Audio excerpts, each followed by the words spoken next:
Tonight we take a closer look at the far-reaching consequences of the historic 43-day government shutdown that brought the nation's capital to a standstill. For weeks, the heart of American democracy was eerily quiet, as lawmakers failed to reach a compromise, and the machinery of government ground to a halt. The shutdown didn't just affect politicians, it rippled out to disrupt the daily lives of millions of Americans. From families planning vacations, to small business owners relying on federal contracts, the impact was felt in every corner of the country. National parks closed their gates, leaving would-be visitors disappointed, and local economies struggling. Hundreds of thousands of federal workers missed paychecks, forcing many to seek help at food banks or take on second jobs. Across the nation, families gathered around their televisions, watching with growing anxiety as Congress remained deadlocked over the federal budget. After weeks of mounting pressure and public frustration, the shutdown finally ended with a fragile, temporary deal. But the agreement left one of the most contentious issues unresolved: the future of enhanced Obamacare subsidies, a lifeline for millions of working families. Democrats, led by Hakeem Jeffries and Chuck Schumer, pushed hard for an extension of these subsidies, arguing that affordable health care was essential for the nation's recovery. But Republicans, citing concerns over government spending and the national debt, blocked their efforts at every turn, deepening the partisan divide. As federal employees finally returned to work and government offices reopened, it became clear that the battle over healthcare was just beginning. Lawmakers on both sides prepared for a dramatic legislative showdown that would shape the future of American health policy. The shutdown laid bare the deep ideological divides over the government's role in healthcare, sparking protests, heated debates, and passionate pleas from citizens and advocacy groups alike. With the immediate crisis averted, both parties now brace for a new, high-stakes battle over the future of affordable health coverage, a fight that will define the next chapter in America's ongoing struggle to provide care for all. To grasp the stakes, let's break down what these subsidies are and why they matter. The Affordable Care Act created premium tax credits, government assistance that caps insurance costs based on income, making coverage affordable for millions. Expanded during the pandemic, these enhanced subsidies lowered premiums and removed income caps, helping middle-class families and gig workers alike. For many, this support meant the difference between being insured and uninsured. The expansion drew millions into the ACA marketplaces, offering a vital safety net. Now, Democrats warn that letting these subsidies expire would push families off a financial cliff. The debate isn't just about dollars, it's about whether Americans can afford to see a doctor when they need one. The urgency is real. Millions of Americans are anxiously watching the headlines, wondering what will happen to their health coverage as a critical deadline approaches. For many, these subsidies have been a lifeline, making health insurance affordable during a time of unprecedented uncertainty. But now, the clock is ticking. These enhanced subsidies were always meant to be temporary, a pandemic-era bridge designed to help families weather the storm of COVID-19. When the world was turned upside down, Congress stepped in to make sure people didn't lose access to care just when they needed it most. The program was extended once, but now, unless lawmakers act again, it's set to expire at the end of 2025. That's right, when families across the country will be shopping for new health plans, trying to balance budgets already stretched thin by inflation and rising costs. If Congress doesn't intervene, millions could see their monthly premium skyrocket overnight, or worse, lose their coverage entirely. For some, that could mean making impossible choices between paying for medicine, rent, or groceries. Insurance companies, facing uncertainty about the future of these subsidies, may preemptively raise rates or limit plan options, adding to the confusion and anxiety for consumers. The entire health insurance market could be thrown into turmoil, with ripple effects for hospitals, doctors, and patients alike. Democrats argue that letting the subsidies expire would be a manufactured crisis, pointing out that healthcare costs remain stubbornly high even as the pandemic fades. They say the need for affordable coverage hasn't gone away, and that millions still struggle to pay for basic care. Republicans, on the other hand, insist that these subsidies were always intended as a short-term fix, not a permanent entitlement. They warn that making them permanent could add billions to the federal deficit and discourage personal responsibility. With the deadline looming, what started as a policy debate has become a high-stakes political standoff. Lawmakers on both sides are feeling the heat from constituents, advocacy groups, and industry lobbyists, all demanding answers. At its core, the fight is about the future of American healthcare, whether these subsidies should become a lasting part of the Affordable Care Act, or fade away as a temporary response to a historic crisis. The outcome will shape the lives of millions for years to come.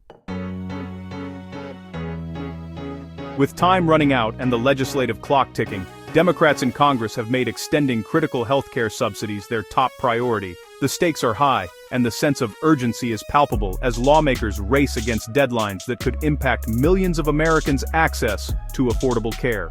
House Minority Leader Hakeem Jeffries frames the debate as a fundamental question of fairness and values. He argues that if Congress can find ways to protect tax breaks for the wealthiest Americans, then surely it can also safeguard affordable health care for working families who depend on these subsidies to make ends meet. For Jeffries and his colleagues, this is about more than just policy. It's about justice and the promise of equal opportunity. After a series of failed attempts at short-term deals and temporary fixes, Democrats are now shifting their strategy. They're pushing for a bold, 3-year extension of the subsidies, a move that would cover the remainder of President Trump's term and provide much-needed certainty for families who have faced years of uncertainty and political gridlock. This approach is designed to offer stability and peace of mind to families across the country, ensuring that they won't have to worry about sudden spikes in their healthcare costs.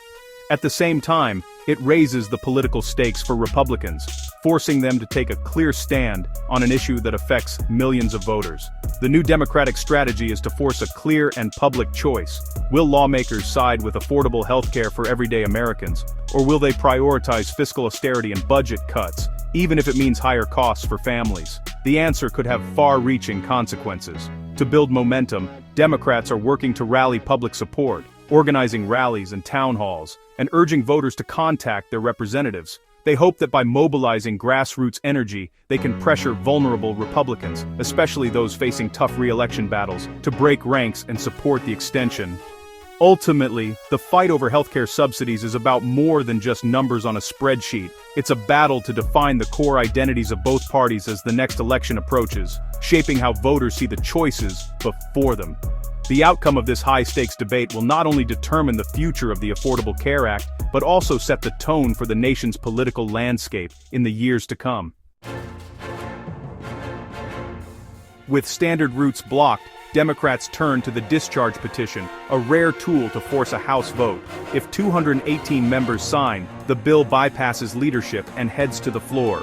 Democrats, with 214 seats, need at least 4 Republicans to join them. The process is secretive, giving cover to potential defectors, but crossing party lines is risky. If successful, the petition triggers a public debate Republicans hope to avoid. Democrats target moderates in swing districts, betting constituent pressure will sway them. The strategy is high risk, high reward, a direct challenge to GOP leadership. Whether it works or not, the petition itself is a dramatic escalation in the fight for healthcare affordability. Republicans see the Democratic push as an attempt to make a temporary pandemic program permanent. Steve Scalise and GOP leaders argue the subsidies were meant for COVID relief, not ongoing spending. They call the program wasteful, a bailout for insurance companies, and a driver of rising premiums. The GOP's core belief government should shrink, not expand, in healthcare. Letting the subsidies expire, they argue, fulfills promises to cut spending and reduce the deficit. This stance energizes the conservative base but risks backlash from moderates who rely on the subsidies. Republicans are betting that fiscal discipline will win the political argument. Their refusal to consider even a short-term extension sets up a high-stakes showdown with real consequences. At the center of this fight are a handful of political heavyweights. Hakeem Jeffries leads the Democratic charge, framing the issue as economic justice and using aggressive tactics like the discharge petition. Rosa DeLauro and Melanie Stansbury rally support within the caucus, pushing for a 3-year extension. On the Republican side, Steve Scalise blocks any vote, calling the subsidies wasteful and outdated. The shadow of President Trump looms large, reinforcing GOP resistance to expanding the ACA. The clash between Jeffries and Scalise defines the battle lines. Their strategies, and the pressure they apply, will determine the fate of millions. The road ahead is uncertain, with several possible outcomes. If Democrats flip enough Republicans, the House could pass a 3-year extension, sending it to a more receptive Senate. More likely the petition fails, and the subsidies expire, fuel for Democratic attacks in the next election. A last-minute compromise is possible if public pressure forces Republicans to negotiate, perhaps yielding a short-term fix. Whatever happens, the fight will shape the 2026 midterms and redefine the healthcare debate. Success would be a major Democratic win. Failure would be a rallying cry against the GOP. The discharge petition itself signals a new era of partisan warfare in Congress. The outcome will echo far beyond Capitol Hill, affecting millions of Americans. For nearly 15 million Americans, this isn't just politics, it's about whether they can afford health insurance next year. If subsidies expire, families face a premium cliff, sudden steep increases in monthly costs. Many will be forced to choose between essentials and coverage, or switch to plans with higher deductibles and less protection. The harshest reality: millions could lose insurance altogether, reversing a decade of progress. Being uninsured means skipping care, risking medical debt, and living with constant uncertainty. The debate is about more than budgets. It's about the security and health of working families. The decisions made in Congress will ripple through kitchen tables nationwide. For those affected, the stakes couldn't be higher. Their stories are the heart of this political drama.